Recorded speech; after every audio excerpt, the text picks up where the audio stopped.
Hi, welcome back guys. Today we are talking about how to print Google Sheets file. Why would you want to know how to print Google Sheets file? Well, maybe you are new to Google Sheets. So today I am going to show you how to print Google Sheets file.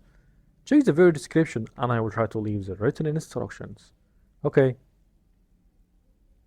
Control P on keyboard will take you to this list. Okay, select sales or current sheet. Let's select current sheet. Now the size A4.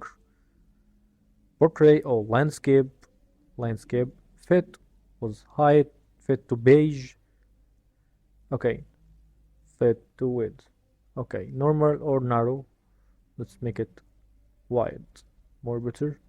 The formatting and the header and footer, page number, you can add the page number, okay, work title, sheet name, current date and current time.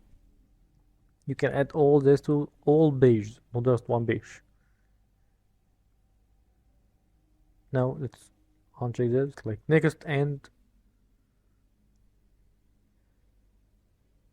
go to the print list, choose your printer, your color,